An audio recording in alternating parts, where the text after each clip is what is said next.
어느덧 계절은 가을을 빠르게 지나서 겨울로 진입하고 있습니다. 많은 나무들이 이제 잎을 떨어뜨리고 예뻤던 단풍색도 거의 다 지고 있습니다. 이렇게 여기 보이는 소나무들 정도만이 자신의 푸른 잎을 일부 지니고 있을 뿐이죠. 이렇게 올해 저희들은 그 어떤 해보다도 기후변화로 큰 경험을 한 해입니다. 그래서 기후변화라고 안 하고 기후위기라고 표현하고 또 지구온난화에 대해서 본격적으로 체험적으로 경험했던 한 해가 아닌가 싶습니다. 물론 그동안 계속 지구온난화가 좀 문제구나 이런 생각을 했지만 올해처럼 극적으로 많이 경험한 적은 없었던 것 같아요. 수많은 자연재해들, 그리고 정말 뜬금없이 계속해서 일어나는 태풍들, 그리고 역대 최고 기록의 태풍 발생 횟수, 뭐 이런 것들을 감안해 보면, 그것도 그리고 부분적으로가 아니라 전 지구적으로 그런 양태들을 계속 보면서 이제는 정말 큰일 났구나. 그래서 투자에서도 ESG 할 때 E가 제일 먼저 나오잖아요. Environment, 그러니까 환경에 대해서 더 생각하게 되는 그런 시점이 아닌가 싶습니다. 지난번에 이런 그 환경에 대한 생각의 근원이 어디서부터 시작됐을까라고 생각을 하면서, 물론 옛날부터 있었겠습니다만 그 중에 중요한 책이라고 생각되었던 물건 이야기에 대해서 잠시 설명을 드리는 우리 독일 책방을 나눈 적이 있습니다. 오늘은 거기에 카운터 파트너, 이런 정도 표현이 될 수 있는 책을 여러분들한테 소개해 드리고자 합니다. 오늘 여러분들에게 소개해 드릴 책은 바로 앤드류 메가피의 포스트 피크. 제목 그대로 포스트 피크, 즉 피크 이후. 여기서 말하는 피크는 무엇일까요? 자원 사용의 피크를 얘기하는 것이겠죠. 자원 사용의 피크를 찍고 이제 세상이 바뀌고 있다라는 이야기를 하고 있는 책입니다. 이 책에서 얘기하는 것들은 지금 세상을 바꾸는 주요한 4가지 기수가 있고, 이 4가지 기수들이 지금과는 다른 세상을 바꿀 것이다. 여기서 말하는 새로운 세상은 뭐냐면 덜 파괴적이고 더 환경 친화적이며 자원을 덜 쓰면서 세상을 변화시키고 바꿔가는 그런 4가지 기술이라는 것인데요. 고도화되어지는 기술 발전, 스마트폰 이후 가장 극명하게 지금 드러나고 있는 기술 발전 상황들이 우리가 역환경적에서 친환경적으로 우리를 바꾸고 있다는 그런 얘기고요. 이익화의 동기가 발현되면서 나타나고 있는 탈물질화하는 자본주의. 그러니까 첫 번째가 기술 발전이고, 두 번째는 자본주의가 세상을 변화시킨다는 거예요. 근데 그 자본주의라고만 얘기하면 안 될 것 같고, 자본주의는 항상 이익을 추구하는 경향들이 있죠. 근데 이익을 추구한다, 이걸 기업으로 환원해서 생각하시면 훨씬 쉬운데, 기업들 입장에서는 어떻게 되나요? 더 많은 이익을 남기려면 어떻게 해야 돼요? 비용이 계속 낮춰져야 하죠. 근데 비용이 낮춰지는 구조는 세계의 무역 시스템을 통해서 거의 한계 근처까지 와 있잖아요. 여기서 그러니까 더 비용을 낮추는 과정들은 재료를 덜 쓰는 과정들이 필요하죠. 그러니까 이익 동기에 의해서 움직이고 있는 자본주의, 이것도 하나의 기수다라고 이야기하고요. 환경을 보호해야 한다고 생각하는, 그리고 새로운 세상을 맞이해야 한다는 대중들의 인식, 그리고 4번째는 문제에 반응하고, 그리고 사람들의 소리, 민주주의적 소리에 반응하는 정부. 이렇게 4가지 기술을 이야기하고 있습니다. 이 4가지 기수가 같이 달려가면서 보다 새로운 세상, 보다 친환경적인 세상을 만들고 있다 하는 그런 이야기인데요. 앤드류 메가피가 얘기하는 이야기 중에서 가장 중요한 포인트라고 생각하는 이론적 배경은 누가 가지고 있냐면, 2018년에 노벨 경제학상을 산 폴 러머의 이야기에서 근거를 상당 부분 찾고 있습니다. 폴 러머는 현대 기술의 핵심 속성 중에 세상을 바꿀 수 있는 그런 소재가 있다, 근거가 있다, 이런 이야기를 하는데요. 첫 번째로 러머가 얘기하는 것은 최근의 기술은 비경합적, non-rival하다는 거죠. 이거는 이제 우리가 많이 경험하게 되는 건데요. 예를 들자면 과거처럼 내가 이 물건을 만들었을 때 나만이 만들 수 있는, 그리고 이 지역에서만 나오는 산물, 그런 게 아니고, 예를 들자면 가장 구체적인 게 소프트웨어 같은 것이죠. 또 소프트웨어는 지식들이죠. 근데 이 지식들은 어떤 특성을 가지고 있냐면, 나만 독점할 수 있는 게 아니라 이건 남들이 가져도 상관이 없는 거예요. 남들이 가졌다고 내게 없어지는 게 아니죠. 소프트웨어 기술이 대표적으로 그러지 않습니까? 내가 써도 되고 저 사람이 써도 줄어드나요? 한 잔의 컵에 물이 담겨 있을 때 내가 마시면 저 사람이 먹을 컵에 물이 없어지지만, 이 소프트웨어는 나도 쓸 수 있고 저 사람도 쓸 수 있죠. 그래서 마치 그 음식 재료가 아니라 음식 레시피라고 표현할 수 있어요. 음식을 어떻게 만들 것이냐 하는 그런 방법들, 이런 것들은 나도 만들 수 있고 저 사람도 만들 수 있죠. 그 레시피를 가지고 어떤 결과물을 내는지는 좀 다르지만 어찌되었건 그러니까 현대 기술의 특성이 그런 비경합성이 좀 있다라는 겁니다. 또 하나는 이런 기술의 속성 중에 중요한 포인트 중에 하나는 이미 설명을 좀 드렸습니다만은 배제성이 과거보다 덜하다는 거죠. 예. 그러니까 내가 이거를 하면 너는 안 돼 하고 나만 쓸 수 있어 이게 아니라는 거죠. 왜냐하면 아무리 뛰어난 기술이라도 시간이 지나면 쟤는 무슨 기술로 저거 만들었어 하는 거 알게 되는 거죠. 특허도 어떻죠? 특허도 시간이 지나면 소멸이 됩니다. 그래서 남들이 취할 수 있게 되죠. 뭐 예전에는 정말 엄청나게 열심히 특허로 방어막을 치고 많이 그래. 뭐 지금도 여전히 그렇긴 합니다만 그것이 완벽하지 않죠. 예전처럼. 네. 그리고 시간이 지나면 영업 비밀들도 다 드러나게 되는 대목입니다. 요즘 그런 것들은 우리가 충분히 확인해 볼 수 있는 것 아니겠습니까? 그래서 이런 그 시간이 지나면 다른 사람도 갖게 되는 이런 기술로 인해서 모든 사람들이 더 덜 소모적이고 더 비용 효율적인 모델들을 만들어낼 수 있다라고 보는 것이 로머의 견해입니다. 그런데 여기서 아주 흥미로운 사실 하나도 같이 언급을 하는데요.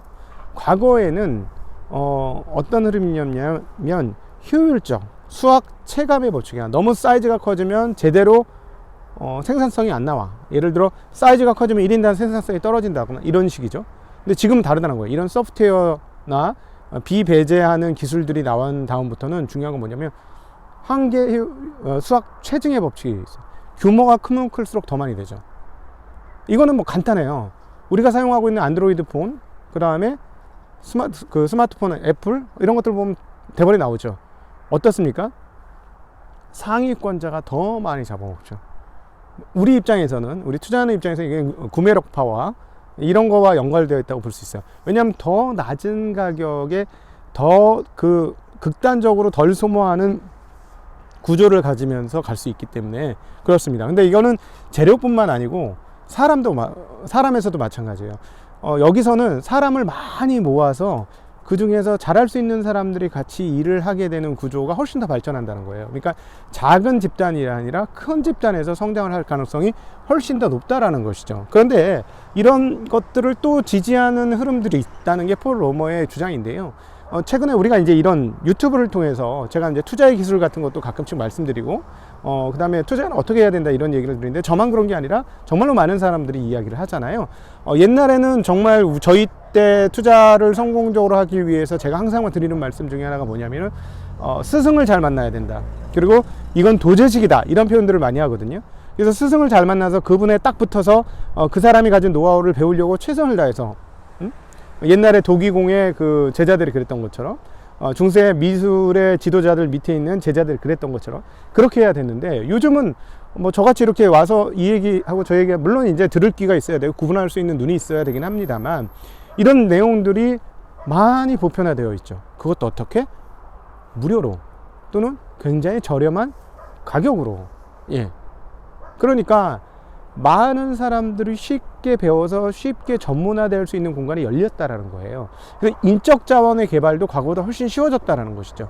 그래서 이런 측면에서 폴 로머는 향후의 기술 개발과 발전의 속도들이 계속 이루어질 것이고 이것들이 지구에 부담을 덜 주는 새로운 신기술을 계속해서 창출해낼 것이고 그래서 기술 발전이 고도화된 기술이 지구를 착취하는 착취적인 그 문명사회를 덜 착취적이고 덜 쓰는 문화로 그리고 더 친화적인 문화로 바꿀 것이다 라는 그런 이야기를 하고 있고 앤드류 메가피의 바닥에 흐르고 있는 아이디어는 바로 이런 그 로머의 아이디어와 접하고 그걸 근거로 이야기를 하고 있다 이렇게 정리해 볼 수 있겠습니다.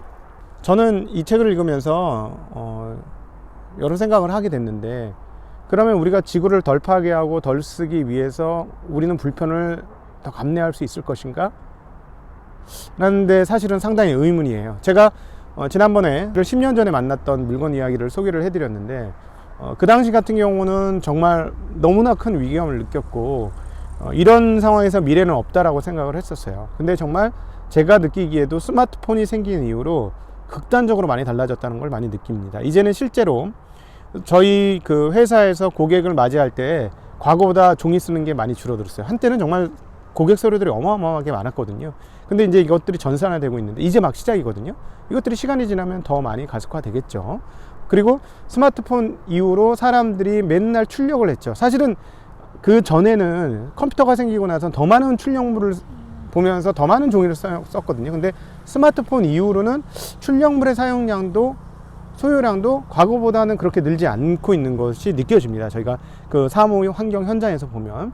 그러니까 그 지금의 상황들이 개선시킬 수 있겠구나 하는 생각은 정말 드는 게 사실이에요. 그런데 그렇지 않더라도 인간이 이 길을 그러면 말고 다른 길을 가야 하느냐에는 상당히 의문이 듭니다. 왜냐하면 사실 지구가 1970년대 우리 성장의 한계라는 책이 나올 때까지 그래서 이제 피크를 향해 가고 우리는 자원의 한계를 맞이할 것이다 라고 생각했던 그 시기, 언제부터? 제임스 와트의 증기기관이 발명되면서 산업이 보다 구체화되는 바로 그 시점부터 쭉 보면 계속해서 산업이 발전하는 과정에 소모되는 자원의 양도 계속해서 늘어났죠. 그러니까 거기에 따라서 오염도도 계속해서 증가한 거고 지구의 그 환경 파괴도 더불어서 계속 그 동시에 증가를 한 그런 과정을 우리가 제임스 와트의 증기기관이 만들어진 이후 1970년대까지 줄다름 쳤었습니다. 물론 80년대도 그랬고요. 그리고 좀 어려운 국가들은 지금도 여전히 그렇습니다. 그런데 지금 상황들은 최상위 국가 그리고 기술 최상단에 있는 국가들에서부터 서서히 변화가 이루어지고 있다는 거에서는 상당히 의미가 있다고 보여지는데요. 왜 그러냐면 이것들을 사람들이 거부할 것이냐, 이런 어떤 산업적 발전을 그러기는 굉장히 어려울 것 같아요. 그래서 그건 저는 인구 증가를 통해서도 확인이 된다고 보는데 이 책에서도 인구 증가에 대한 이야기 하는데요.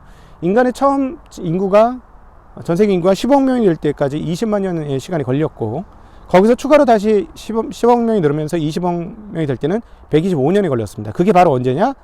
1928년이었어요. 근데 거기서 추가로 10억 명이 늘어나는데 각각 몇 년씩 걸리냐면 확연하게 주는데요. 31년, 15년, 12년, 11년으로 줄어듭니다. 사실은 지구적으로는 가장 큰 재앙이죠. 인구 숫자가 너무 많아지는 게. 기술 개발을 아무리 잘한다고 해도 인구 숫자가 이런 식으로 늘어난다면 과연 감당할 수 있을까 싶은데 선진국에서 또 한국에서도 그렇고 이제 조만간에 인구가 줄기 시작하죠. 아이들을 낳지 않는 그런 상황들이 오니까.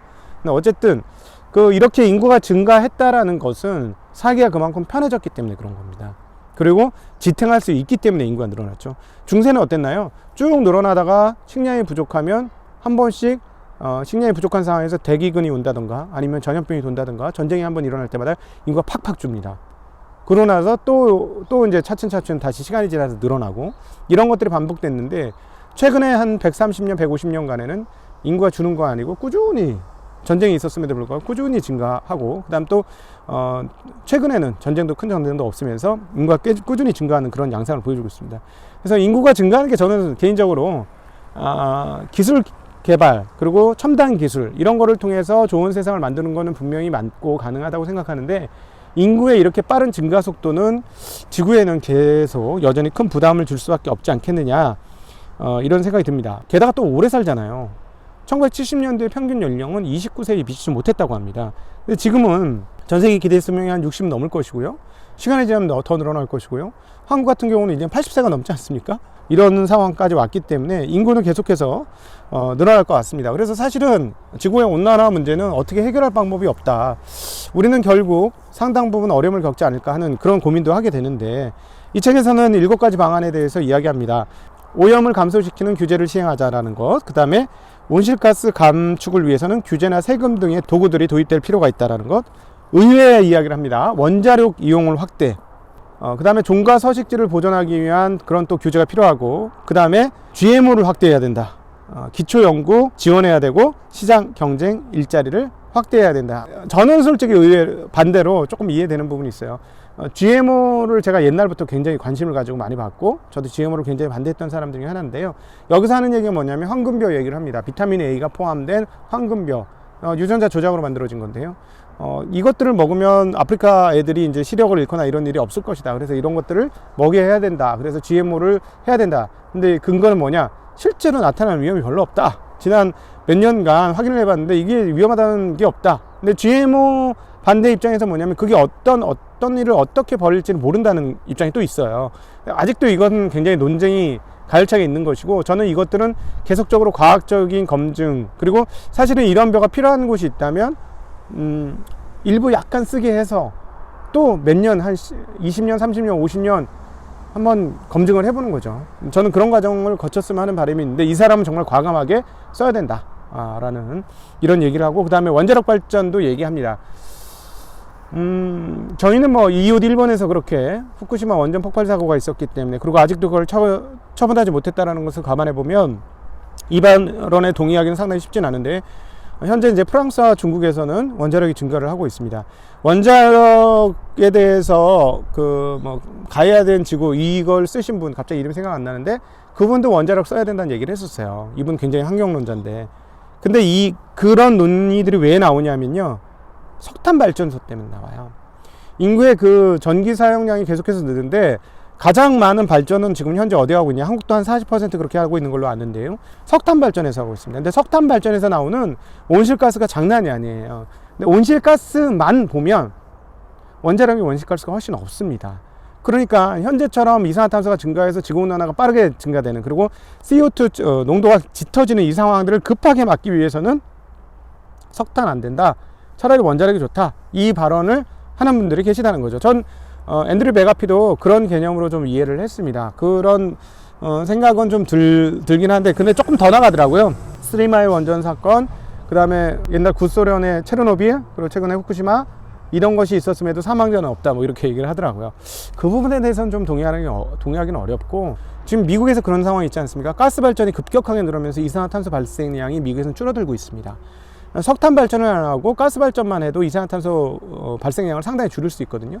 그런데 지금 미국에선 셰일로 인해서 가스가 많이 나오는데 쓸 데가 없는 거야.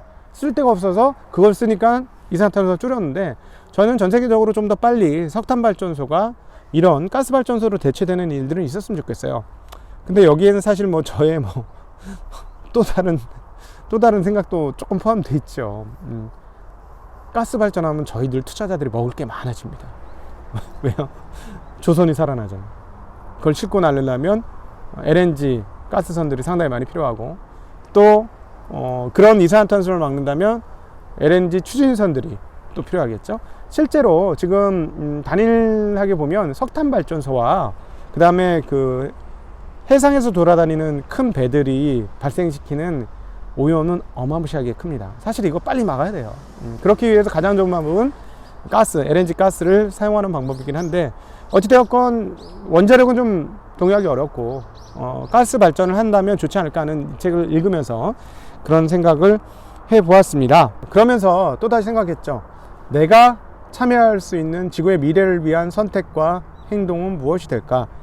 기술 발전으로 이렇게 세상이 변하는 것은 자본주의 시스템이 가지는 이익을 극대화하고자 하는 욕구, 그리고 사람들의 인식들, 그리고 여기서 말하는 거기에 반응하는 정부, 이런 것들이 합쳐지면서 진도가 나갈 수 있을 것 같아요. 더 나은 지구를 향한 그런 개선으로 나갈 수 있을 것 같아요. 근데 시간이 꽤 걸릴 겁니다. 그렇다면 내가 할 수 있는 가장 좋은 지구온난화 방지를 하고 세상을 조금 더 새롭게 하고 깨끗해 하고 더 나은 미래를 만들 수 있도록 할 수 있는 방법은 무엇일까? 그건 지난번 물건 이야기 때도 살짝 말씀을 드렸는데요. 가장 빠른 방법은 소고기를 먹지 않는 것입니다. 소고기를 만들기 위해서 숲이 엄청나게 없어지거든요. 사실은 이산화탄소의 문제를 해소하는 것은 기술적인 문제도 있습니다만, 이산화탄소를 먹는 존재인 숲을 많이 만드는 것도 굉장히 중요한 방법이죠. 근데 숲이 없어진 가장 빠른 요인은 뭐냐면 바로 농업입니다. 농업 때문에 숲이 없어졌죠. 왜냐하면 농토를 만들기 위해 숲을 없앴거든요. 그래서 이 책에서도 언급이 됩니다만, 미국에선 숲이 늘어나고 있다고 해요. 왜냐하면 농촌 경작지가 조금 더 집적화되면서 줄어들었다는 것이죠. 그 줄어드는 만큼 숲으로 바뀌고 있다는 얘기를 하고 있습니다. 그런 측면에서 숲을 늘리기 위한 가장 좋은 방법은 우리 식생활을 개선하는 방법이 있겠습니다. 그 중에 가장 많이 숲을 벌목하게 되는 음식이 무언가요? 네, 소고기입니다. 그래서 소고기를 먹지 않는다면 우리는 빠르게 숲을 복원시키면서 이 CO2를 감소시키는 데 조금 역할을 할 수 있지 않을까, 그런 생각을 합니다. 오늘은 여러분과 함께 물건 이야기의 그 다음 편이라고 볼 수 있는 앤드류 메가피의 포스트 피크를 여러분들과 함께 이야기 나누어 보았습니다. 중요한 포인트는 우리가 어떻게 행동을 하느냐에 있는 것 같습니다. 우리 함께 서로 힘을 합쳐서 지구온난화를 방지할 수 있도록 서로 도움을 주는 관계가 되었으면 좋겠습니다. 여러분 함께 해주셔서 진심으로 감사드리고 긴 시간 이렇게 응원해 주셔서 또한 깊이 감사드립니다. 오늘 하루도 행복한 하루 되시길 빌겠습니다. 안녕.